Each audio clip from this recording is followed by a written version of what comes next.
नमस्कार, मी पंजाब डक. आज आहे 26 मे 2025 आणि पाहू शकता मी माझ्या शेतामध्ये आणि या शेतामधून सगळ्या शेतकऱ्याला अंदाज देणार आहे. राज्यातल्या सर्व शेतकऱ्याला सांगू इच्छितो की राज्यामध्ये 26 मे पासून म्हणजे 26, 27, 28, 29, 30 आणि 31 मे पर्यंत दररोज भाग बदलत जोराचा पाऊस पडणार आहे म्हणून हा अंदाज लक्षात येतो. काही ठिकाणी मुसळधार पडणार आहे, काही ठिकाणी अति मुसळधार पडणार आहे, कुठं रिमझिम पडणार आहे. राज्यात सगळीकडे म्हणजे चारही विभागामध्ये म्हणजे पूर्व विदर्भ, पश्चिम विदर्भ, दक्षिण महाराष्ट्र, उत्तर महाराष्ट्र, कोकणपट्टी, खानदेश, मराठवाडा सगळीकडे पाऊस पडणार आहे म्हणून हा अंदाज लक्षात घ्यायचा. आणि योगायोगानं तुम्हाला एक सांगू इच्छितो सगळ्याची आनंदाची बातमी, केरळला मान्सून दाखल झालेला आहे आणि आणखी 2 दिवसात आपल्या महाराष्ट्रात देखील दाखल होईल. पण परिस्थिती अशी आहे की शेतकऱ्याची शेतं असे हे पाहू शकता की आमचं शेत आहे, शेतं तयार आहेत, फक्त काय झालं त्याच्यामध्ये तण उगवलंय म्हणून याला एकदा पाया हाणावं लागणार आहे. म्हणून शेतकऱ्यांसाठी ज्यांचं शेत दुरुस्त करायचं त्यांच्यासाठी परत एक आनंदाची बातमी, 1 जून नंतर 1 जून ते 7 जून पर्यंत असं चांगलं कडक सूर्यदर्शन होणार आहे. 1 जून ते 7च्या दरम्यान पाऊस काय येणार नाही, मोठा काही चिंता करायची गरज नाही.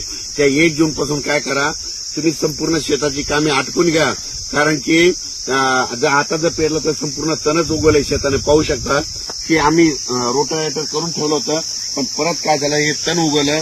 त्याच्यामुळे सगळ्याला ना आता आपल्याला उकर माळून पाळी करून परत पेरणी करावं लागणार आहे. आणि ज्यांचं रान तयार आहे तर तुम्ही पेरू शकता, म्हणजे जमिनीमध्ये ओल खूप आहे, जवळपास आम्ही हातभर ओल गेलेली आहे आणि पाहू शकता. पण राज्यात ज्यांचं शेत तयार आहे तर तुम्ही कापसाची लागवड करू शकता. तुम्ही तुमचा निर्णय स्वतः घ्या, पेरायचं असेल तर पेरा, जमिनीतली ओल तपासा, तुम्ही तुमचं पेरू शकता. पण 1 तारखेनंतर 7 तारखेपर्यंत शेतकऱ्याला मेहनत करण्यासाठी म्हणजे पाऊस थोडा विश्रांती घेणार आहे म्हणून हा अंदाज लक्षात येतात. मान्सूननं दणदणीत म्हणजे आगमन इतकं जोरात केलंय तर तुम्हाला सांगतो आज देखील म्हणजे आज 26 मेला देखील राज्यामध्ये आपल्या महाराष्ट्रामध्ये ठिकठिकाणी मुसळधार पाऊस पडणार आहे. मुंबईला देखील अतिवृष्टी होणार आहे, नाशिक देखील अतिवृष्टी होणार आहे. त्याच्यानंतर म्हणजे ह्या 31 मे पर्यंत मुंबई, पुणे, नाशिक 2, त्याच्यानंतर बीड जिल्हा, त्याच्यानंतर कडा, आष्टी ह्या भागात देखील मुसळधार पाऊस पडणार आहे म्हणून हे लक्षात येतं. सातारा, सांगली, सोलापूर देखील खूप पाऊस पडणार आहे म्हणून हे लक्षात येतं.